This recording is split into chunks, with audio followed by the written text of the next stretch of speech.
आप सभी को नमस्कार, सुप्रभात। सार्थक government job point YouTube channel आप सभी लोगों का हार्दिक स्वागत करता है। आज संडे है तो जाहिर सी बात है आप सभी लोग रिलैक्स के मूड में होंगे।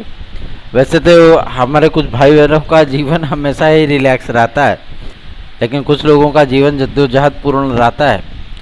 आप सभी लोगों से मैं निवेदन करना चाहूँगा, यदि आप इस चैनल पर नए हैं तो चैनल को सब्सक्राइब, वीडियो को लाइक, शेयर ये 3 कार्य कर लीजिए और बेल आइकन दबा करके रखेंगे तो आपको नोटिफिकेशन मिल जाएगा और आप उसे शेयर कर सकेंगे। याद रखिए, सार्थक government job point YouTube channel है, मतलब आप सभी लोगों के बीच में एक ऐसा माध्यम जिसके साथ मिल करके आप सभी लोग अपनी समस्याओं का निराकरण ही नहीं अपितु अपनी प्रतियोगी जीवन में एक नया आयाम स्थापित कर सकते हैं। इसलिए आप सभी लोगों से मैं बारंबार रिक्वेस्ट करना चाहूँगा, इस चैनल को अधिक से अधिक लोगों में शेयर करें, चैनल सब्सक्राइब करें, वीडियो को लाइक करें और जोड़िए इस चैनल के साथ में अधिक से अधिक लोगों को।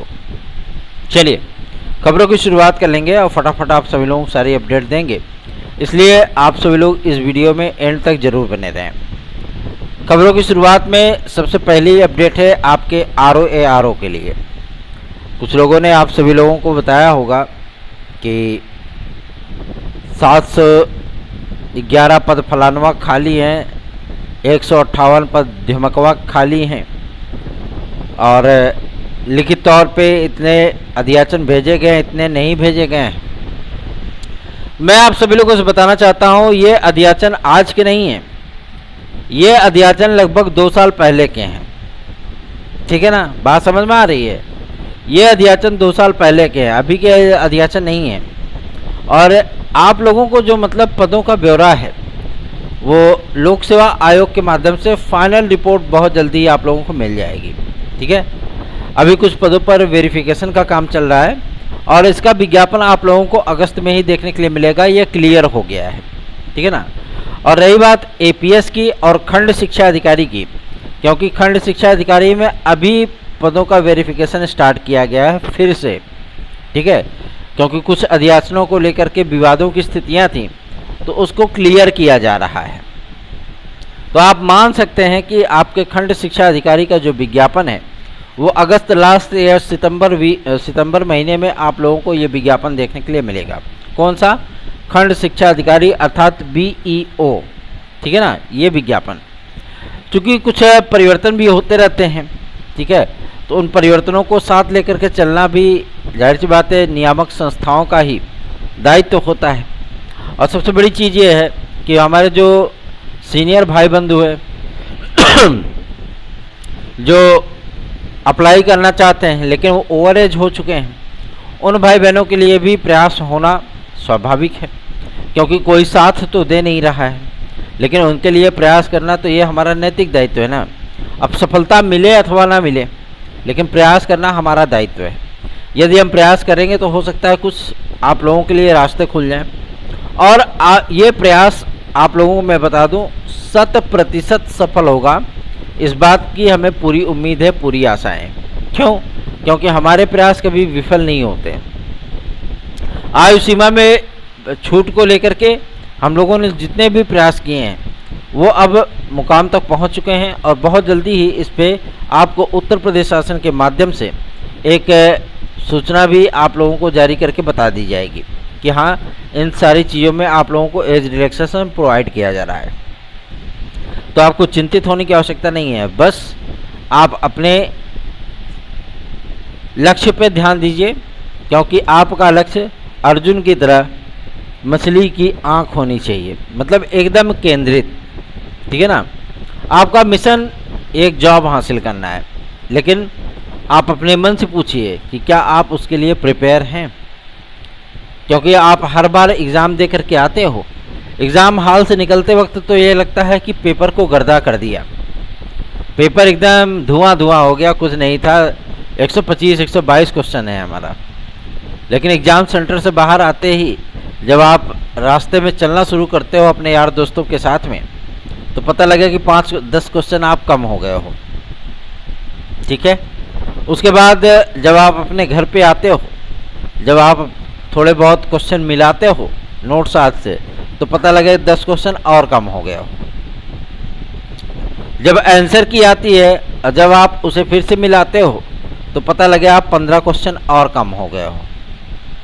उसके बाद आप क्या करते हो, बुकलेट को सरियाया और उठा के फेंक दिए टाण पे, है ना, जो परछती होती है घरों में बनती है ना सामान रखने के लिए, उसी पे कबाड़ के भाव। फिर आपको उसको कभी देखना नहीं है, क्योंकि आपको रिजल्ट पहले ही पता हो जाता है कि हम कंपटीशन से बाहर हो चुके हैं। तो ऐसी परिस्थितियां फिर से ना हो, इसके लिए आपको मॉक टेस्ट भी करना है अपना, और आपको बेहतरीन तैयारियां करनी होंगी, ठीक है ना, कॉन्फिडेंस के साथ। ओवर कॉन्फिडेंस के साथ नहीं, कॉन्फिडेंस के साथ। बात करते हैं आपके एलटी ग्रेड जीआईसी प्रवक्ता को लेकर के। तो देखिए, अगर आयोग बन गया होता, ठीक है ना, अगर आयोग आप लोगों का जुलाई में बन गया होता, जैसे कि कुछ लोग चिल्ला रहे थे, बता रहे थे आप लोगों को कि 24 तारीख को डेट लगी है और आयोग मंगलवार तक बन जाएगा, है ना, ये चीज़ें थी। हमने आप सभी लोगों से पहले ही कह दिया था कि इस याचिका का कोई मतलब है नहीं, ये याचिका पुटअप होगी ही नहीं, और हुआ भी वही। सबसे बड़ी चीज़ ये होती है, क्योंकि कोर्ट केसेस लड़ना हुआ, विद्यार्थियों की याचिकाएं लेकर के जाना हुआ, उनके अधिकारियों के लिए लड़ना हुआ, तो हम तो सारे दांव पे से बाकायदा वाकिफ़ हैं, सब कुछ पता है।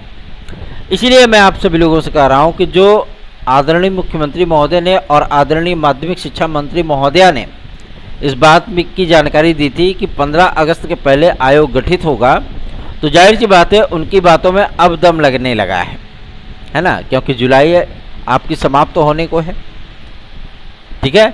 अब अगस्त स्टार्ट होगा, इस अगस्त में आप सभी लोगों को आयोग देखने के लिए मिलेगा। हमारे एक भाई हैं मुंगरा बादशाहपुर जौनपुर के, उनका ये कहना है भैया कि इस जन्म में बनेगा, है ना।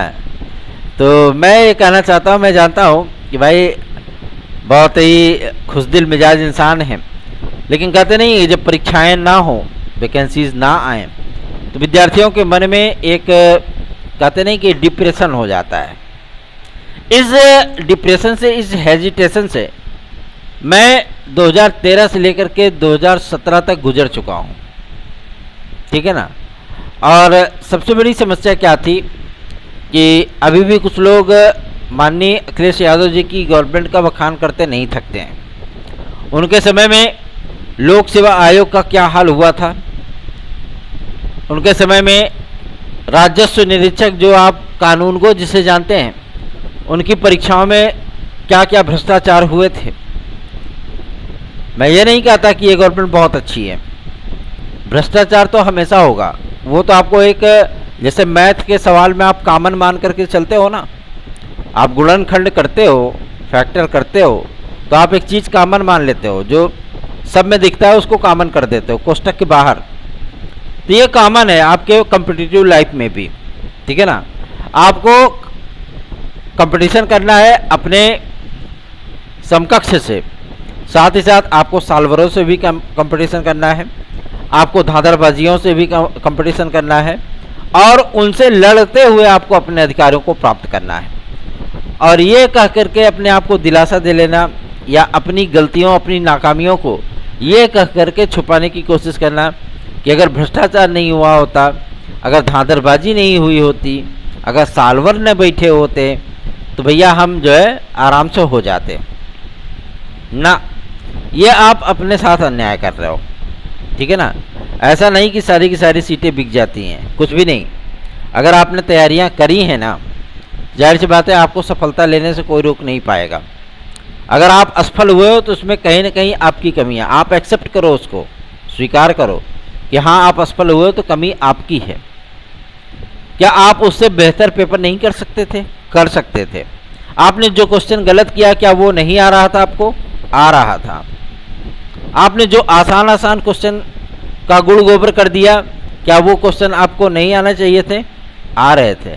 लेकिन एग्ज़ाम का प्रेशर प्लस ओवर कॉन्फिडेंस, ये आपके लिए काल बन गया। इस काल को आपको कपाल बना लेना है। बात समझ में आ रही ना? कंपटीशन सक्सेस होने का एक ही गुरु मंत्र है, कॉन्फिडेंस, सेल्फ प्रिपरेशन मोटिवेशन और उचित गाइडलाइन, अगर ये सभी मिल जाए तो जाहिर सी बात है आपकी सफलता सुनिश्चित हो जाती है। चलिए आगे बढ़ते हैं। अब आप कहेंगे ज्ञान की बातें करने लगे हैं ये। आगे बढ़ते हैं। अब बात करेंगे आपके यूपीटीईटी को लेकर के। यूपीटीईटी के लिए आज कुछ समाचार पत्रों में कुछ कटिंग वटिंग आई है, खबर वगैरह। मैं तो न्यूज़पेपर लगभग 6 साल से पढ़ना ही बंद कर दिया हूँ, ठीक है ना। मैंने न्यूज़पेपर मतलब मुझे कोई इंटरेस्ट ही नहीं रह गया न्यूज़पेपर में, मैं पढ़ता ही नहीं हूँ न्यूज़पेपर। यूपीटीईटी को लेकर के एक विद्यार्थी ने मेरे पास व्हाट्सएप पे कुछ चीज़ें शेयर की हैं, मैं उसे आप लोगों तक शेयर करना चाहूँगा, बताना चाहूँगा आप लोगों को। यूपीटीईटी को लेकर के जो जद्दोजहद चल रही है कि इस वर्ष यूपीटीईटी नहीं हो पाएगा, ये सिर्फ इस चीज़ को लेकर के है कि भैया अभी आयोग बना नहीं है, आयोग बनेगा तो पीएनपी की तरह वो 4-5 महीने का टाइम लेगा, है ना। लेकिन शायद इस बात को लोग भूल रहे हैं कि ये परीक्षा नियामक प्राधिकारी संस्थान नहीं है, ये आपका उत्तर प्रदेश शिक्षा सेवा चयन आयोग है, ठीक है ना। और इस आयोग में सारी तैयारियां कंप्लीट की जा रही हैं, आप लोगों के विज्ञापन भी होंगे और केवल वेबसाइट वगैरह इनकी इतनी तगड़ी बनाई जा रही है, केवल और केवल 15 से 20 दिन 21 दिन का टाइम मिलेगा आपको आवेदन करने के लिए, ठीक है ना। आवेदन करने के उपरांत आप सभी लोगों के एग्ज़ाम जो है वो 1 महीने के भीतर हो जाएंगे। क्यों? क्योंकि वैसा इंफ्रास्ट्रक्चर तैयार किया जा रहा है। तो ये कह देना कि इस वर्ष टीईटी नहीं हो पाएगी, ये अतिशयोक्ति है। यूपीटीईटी तो इसी वर्ष होगा, ये कन्फर्म है। और रही बात आपके टीजीटी पीजीटी की, मैं आप सभी लोगों को बता दूं, आप लोग पद बढ़ोतरी चाहते हो ना, आप चाहते हो कि आप लोगों के विषयों में, आप लोगों के वर्गों में, चाहे वो हमारे ओबीसी भाई बहन हो, एससी भाई बहन हो, एसटी भाई बहन हो, दिव्यांग भाई बहन हो या स्वतंत्रता संग्राम सेनानी भाई बहन हो, अगर आप चाहते हैं कि आपके वर्गों में, आपके सब्जेक्ट में सीटों की संख्या बढ़े, तो देखिए ये सिस्टम से लड़ने वाला विषय होता है। आप लोगों ने कहा भैया पद बढ़ने चाहिए, तो भैया पद के लिए प्रयास किए। आप कह रहे हैं अब एग्ज़ाम हो जाना चाहिए, क्या आपकी तैयारी उस लायक हो चुकी है कि आप एक सीट ले सकते हैं? मान लीजिए सच एज, मैं आपको एक एग्जाम्पल दे रहा हूँ, अगर ये परीक्षा केवल 4267 पदों पर हो जाती है, जाहिर सी बात है 8 से 9 क्वेश्चन आपका कंपटीशन ऑटोमेटिक बढ़ जाएगा हर विषय में, ठीक है ना। जितना आप सोच करके चलोगे कि हाँ इतनी मेरिट जा सकती है, उससे भी 8-9 क्वेश्चन आपका आगे चला जाएगा, ठीक है। लेकिन जब पद ज़्यादा रहते हैं तो हमारे जो सामान्य विद्यार्थी होते हैं, सामान्य का मतलब मेरा आम विद्यार्थियों से, जनरल कैटेगरी से नहीं है, जो विद्यार्थी होते हैं उनको भी कंपटीशन में पार्टिसिपेट करने के साथ साथ कंपटीशन करने के लिए भरपूर अवसर मिल जाता है। जैसे आपने 2021 की वैकेंसी देखी होगी, बहुत से विद्यार्थियों का कल्याण हुआ है, ठीक है ना। तो आपको चिंतित होने की आवश्यकता नहीं है, निश्चिंत होकर के आप सभी लोग अपनी तैयारियां करते रहिए। बहुत जल्दी आप लोगों के सामने एग्ज़ाम आदि का शेड्यूल आने वाला है, टीजीटी पीजीटी का भी विषयवार सूची आपकी जारी हो जाएगी। और जो आप लोगों को मैं बताना चाहता हूं कि आपकी एलटी ग्रेड जीएससी प्रवक्ता का विज्ञापन भी कल की डेट में बता दिया गया था, 60 दिनों के भीतर आपके 4-5 बड़े विज्ञापन जो लोक सेवा आयोग से जारी होने वाले हैं वो विज्ञापन जारी हो जाएंगे। देखिए 15 तारीख तक का जो समय है, मतलब आपके शिक्षा चयन आयोग का गठित होने का, अगर इसमें ये प्रक्रिया कंप्लीट हो जाती है तो भी, और मान लीजिए अगस्त लग जाता है आपके शिक्षा चयन आयोग के गठित होने में, तो भी आप सभी लोगों के पास सितंबर, अक्टूबर, नवंबर और दिसंबर, ये 4 महीने बचेंगे। इन 4 महीनों में बहुत सारी चीज़ें बदलेंगी, बहुत सारी चीज़ें, मतलब बहुत सारी चीज़ें। आप लोगों की कंपटीशन की तैयारियां आप सभी लोगों के लिए ब्रह्मास्त्र साबित होंगी। इसलिए पढ़ाई बिल्कुल मत छोड़िए, पढ़ाई करते रहिए, क्योंकि बिना पढ़ाई के आप सफल नहीं होने वाले हैं, ठीक है ना। चलिए आगे बढ़ते हैं। अब बात करेंगे आपके यूपी कांस्टेबल के नए विज्ञापन को लेकर के। सूचना प्राप्त हुई है कि 2 अगस्त को यूपी कांस्टेबल के लिए और यूपीएसआई के लिए, एक भाई ने हमसे पूछा था सर यूपीएसआई की वेटिंग लिस्ट के लिए कुछ होगा कि नहीं होगा। मैं आप सभी लोगों को बताना चाहता हूँ, ऐसा फिलहाल कोई भी प्रपोजल फिलहाल के दौर में अभी न तो गवर्नमेंट के पास है और ना ही पुलिस प्रोन्नति बोर्ड के पास है कि उस प्रतीक्षा सूची पर विचार करने हेतु कोई कदम उठाए गए हों। ठीक है, जब तक फाइनल अपडेट मिलेगी नहीं तब तक जाहिर सी बात है मैं कोई भी सूचना आपको दूंगा नहीं। अगर वहाँ से फाइनल होगा तभी मैं बता पाऊँगा। टीजीटी 2016 के पदों का जो वेरिफिकेशन, जो रिक्त पद हैं उनका वेरिफिकेशन 18 तारीख तक कंप्लीट हो जाएगा और 22 तारीख तक आपके टीजीटी 2021 के पदों का वेरिफिकेशन कंप्लीट हो जाएगा। प्रवक्ता की एक काउंसलिंग होने चल रही है आपकी, इसमें थोड़े से पद कम हैं क्योंकि अभी जो पद आपके लेटेस्ट में आए हैं उन्हीं पे आपकी काउंसलिंग होगी। शेष जो पद आपके वेरीफाइड होकर के आएंगे उनकी काउंसलिंग टीजीटी पीजीटी 2016-2021 के साथ होगी। तो आप लोगों को चिंतित होने की बिल्कुल भी आवश्यकता नहीं। कुछ गिने चुने विषयों का जो टॉप लेवल में है, मतलब टॉप 5 में जो विद्यार्थी हैं उन विद्यार्थियों की काउंसलिंग होगी। ठीक है ना। और आपके टीजीटी और पीजीटी 2016-2021 की जो द्वितीय सूची है वो वेरिफिकेशन 18 और 22 तारीख को कंप्लीट होने के बाद पुनः जारी की जाएगी। ठीक है ना। इसी बीच में हमारी याचिका पे भी सुनवाइयाँ होनी है और आप लोगों के लिए काउंसलिंग आदि की तिथियाँ बहुत जल्दी ही घोषित होंगी। ठीक है। आप सभी लोगों से मैं एक निवेदन और करना चाहता हूँ, अगर आप लोगों ने तैयारियां करनी शुरू कर दी हैं अपने एग्ज़ाम के लिए तो जाहिर सी बात है आप लोग यूपी पीईटी अर्थात उत्तर प्रदेश प्रारंभिक अर्थात परीक्षा, इसकी तैयारी भी बेहतरीन ढंग से करिए क्योंकि लगभग 12 से 13 बड़ी वैकेंसियाँ आप लोगों का इंतज़ार कर रही हैं और ये विज्ञापन आपके लगातार यूपीएससी के माध्यम से आएंगे। कुछ पद आप सभी लोगों को और भी देखने के लिए मिलेंगे जो कि कंप्यूटर सहायक दुनियादारी वाले पद होंगे। ठीक है ना। तो ये आपके शिक्षा सेवा चयन आयोग के माध्यम से ही किया जाएगा और एक नई बीडीओ की वैकेंसी और आपके लेखपाल की वैकेंसी, ये तमाम वैकेंसियां आप लोगों को देखने के लिए मिलने वाली हैं। ठीक है ना। तो आप लोगों को चिंतित होने की बिल्कुल भी आवश्यकता नहीं है, आप लोग निश्चिंत हो जाइए। और सबसे बड़ी सूचना है कि वीडियो और एग्ज़ाम की जो ओएमआर की चेकिंग का मामला है वो स्टार्ट हो चुका है, मतलब आप लोगों की चेकिंग जो है वो शुरू हो गई है। अब आप लोगों के रिजल्ट का प्रिपरेशन स्टार्ट होगा, बहुत जल्दी ही इस प्रक्रिया को पूरा कर लिया जाएगा और अक्टूबर लास्ट में आप लोगों का ये परिणाम जारी कर दिया जाएगा। रही बात लेखपाल भर्ती परीक्षा के परिणाम को जारी करने के संबंध में, विद्यार्थी पिकअप भवन जा रहे हैं प्रदर्शन करने के लिए। मैं आप सभी लोगों को बता देना चाहता हूँ वही ढाक के 3 पात होने हैं, लेकिन आप लोगों को मैं ये भी आश्वस्त कर देना चाहता हूँ आप लोगों का ये परिणाम अगस्त महीने में जारी कर दिया जाएगा। तो आप लोगों को चिंतित होने की बिल्कुल भी आवश्यकता नहीं है।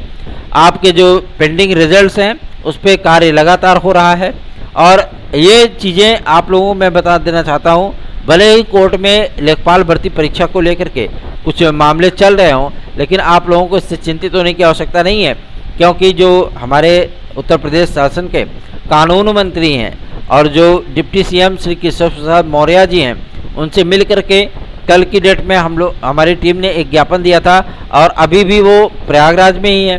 तो आज की डेट में उनके आवास पर हम लोग स्वयं भी जाएंगे। अगर मुलाकात होगी तो अच्छी बात है, अदरवाइज नहीं हुई तो कोई बात नहीं, है ना। लेकिन आज की डेट में कई गणमान्य सदस्यों से हम लोग मुलाकात करेंगे और आप लोगों की समस्याओं को लेकर के उनको ज्ञापन सौंपा जाएगा और कोशिश होगी कि डायरेक्ट मतलब मुख्यमंत्री महोदय से आश्वासन प्राप्त कर लिया जाए। ठीक है ना। तो आप लोगों को चिंतित होने की आवश्यकता नहीं है। आपके इस भाई ने आप लोगों के लिए बहुत प्रयास किया है, इसीलिए आपका भाई आपसे आपका आशीर्वाद प्राप्त करने के लिए आया है। आप लोग अपना आशीर्वाद हमें प्रदान करें। इन्हीं सभी शुभकामनाओं के लिए हम हमेशा ही अपेक्षित रहते हैं। रही बात आपके प्राथमिक शिक्षक भर्ती को लेकर के, तो प्राथमिक शिक्षक भर्ती आप लोगों को अब टुकड़ों में ही देखने के लिए मिलेगा। ठीक है ना। जैसे केवीएस जारी करता है केंद्रीय विद्यालय संगठन, जैसे आपका डीएसएसबी जारी करता है। ठीक है ना। जैसे आपका अन्य भर्ती संस्थान जारी करते हैं 12,000, 15,000, 18,000, 22,000 ऐसे पद आप लोगों को देखने के लिए मिलेंगे हर साल। ठीक है ना। हर साल आपके परीक्षा कैलेंडर में एक प्राथमिक शिक्षक भर्ती होगी, एक जूनियर शिक्षक भर्ती होगी, एक एडेड जूनियर शिक्षक भर्ती होगी, एक माध्यमिक शिक्षक भर्ती होगी, एक एलटी ग्रेड होगी, जीआईसी प्रवक्ता होगी। ये तमाम वैकेंसियां आपकी आती रहेंगी, हर साल आएंगी। ठीक है ना। शिक्षा चयन आयोग का आपका यही बेनिफिट है कि आपको लगभग 6 महीना पहले ही पता होगा कि हाँ फलाना विज्ञापन इस तारीख को आएगा, इस तारीख को उसकी परीक्षा होगी। तो विद्यार्थी से क्या होगा, वो आराम से प्रिपरेशन कर लेंगे। TET, CTET, super TET, TGD, PGT, LTGSC, UP constable, खंड शिक्षा अधिकारी, यूपी ट्रिपल बिहार शिक्षक भर्ती आदि की तैयारी यदि आप कर रहे हो तो आप सार्थक government job point YouTube channel का नोट्स 830-3272-282 इस व्हाट्सएप नंबर पर प्राप्त कर सकते हो। और जो भाई बहन हमारे चाहते हैं कि उनका टीजीटी पीजीटी में काउंसलिंग हो, सिलेक्शन हो, उनको ज्वाइनिंग लेटर मिले, आप हमारी मजबूत याचिका के साथ, मजबूत पक्ष के साथ जुड़ सकते हैं। जो टीजीटी पीजीटी 2016-2021 के हमारे भाई बहन हैं वो तत्काल जुड़ जाएं अगर जुड़ना चाहते हैं 830-3272-282 इस व्हाट्सएप नंबर पर। आप सभी लोगों को मैं एक बात और भी स्पष्ट कर देना चाहता हूँ, इस बात को ध्यान में रखिएगा। तदर्थ शिक्षकों का मामला हो, वो विनियमितीकरण के लिए अपने संयुक्त शिक्षा निदेशक हों, चाहे आपके मंत्री महोदय लोग हों, सबको ज्ञापन दे रहे हैं, लेकिन उनके पदों पर विज्ञापन के लिए हम लोग ज्ञापन दे रहे हैं लगातार। तो जाहिर सी बात है जो बैलेंस है वो इनबैलेंस ना हो, ठीक है ना, इसके लिए भी प्रयास किया जा रहा है। आप लोग अगर लगातार हमें सहयोग देते रहेंगे, लगातार आप सभी लोग इस चैनल के साथ जुड़ते रहेंगे, तो जाहिर सी बात है आप लोगों के लिए बेहतरीन कार्य होगा। एक और खुशखबरी है आपके एलटी ग्रेड जीआईसी प्रवक्ता की प्रतीक्षा सूची को लेकर के। एलटी ग्रेड जीआईसी प्रवक्ता की प्रतीक्षा सूची, आप सभी लोगों की तृतीय प्रतीक्षा सूची वो जारी होगी, लेकिन हो सकता है कि कुछ एक विषयों पर आपकी ये प्रतीक्षा सूची ना आए, हो सकता है कि 3 से 4 विषयों पर ही आपको प्रतीक्षा सूची देखने के लिए मिले, ठीक है ना। तो जिन विषयों में जैसे हिंदी हो गया, इसमें पद पूरे भर चुके हैं, अब इसमें कोई भी प्रतीक्षा सूची जारी नहीं होगी। लेकिन गृह विज्ञान हो गया, सामाजिक विज्ञान हो गया, कला हो गया, आपका अंग्रेजी हो गया, साथ ही साथ आपका जीव विज्ञान हो गया, ये इन विषयों पर आपकी प्रतीक्षा सूची 101% आएगी ही आएगी, ठीक है ना। और आपके टीजीटी पीजीटी में भी आप लोगों को मैं बता दूं, लगभग 11 विषयों पर टीजीटी का 2016 और लगभग 9 विषयों पर टीजीटी 2021, लगभग 5 विषयों पर आपका पीजीटी 2016, लगभग 7 विषयों पर पीजीटी 2021 की प्रतीक्षा सूची आप लोगों की जारी होगी, ठीक है ना। पदों की जानकारी प्राप्त हो चुकी है, इसलिए आप सभी लोगों को चिंतित होने की आवश्यकता नहीं है। और ये जो बिहार शिक्षक भर्ती के लिए गाइड वगैरह मार्केट में आई है ना, ये गुड़ गोबर है एकदम से, जान लीजिए। कहें भैया वहाँ तेज प्रताप यादव और नीतीश कुमार जी बैठे हैं, ठीक है ना। तो वैसे हो तो मतलब अदर स्टेट के जो विद्यार्थी होते हैं उनके लिए मुश्किल कार्य होता है, लेकिन अगर आप ऑथेंटिक चीज़ें पढ़ करके जाएंगे तो आप एग्ज़ाम को आसानी से क्रैक कर सकते हैं। अदरवाइज़ आपकी इच्छा है, आपकी मर्जी है, आप ऑथेंटिक चीज़ें पढ़ना चाहते हो कि उतनी ही मेहनत आप फालतू की चीज़ें पढ़ करके करना चाहते हो, क्योंकि कहीं कहीं आपको कुछ चीज़ें मिलेंगी लेकिन जो ऑथेंटिक बुक होगी वो कुछ चीज़ें मानती है। आप कोर्ट में भी जाएंगे तो आपको ऑथेंटिक बुक ही दिखाना पड़ेगा, यहाँ फलानवा राइटर का ये किताब है, टेक्स्ट बुक है या उससे बना हुआ नोट्स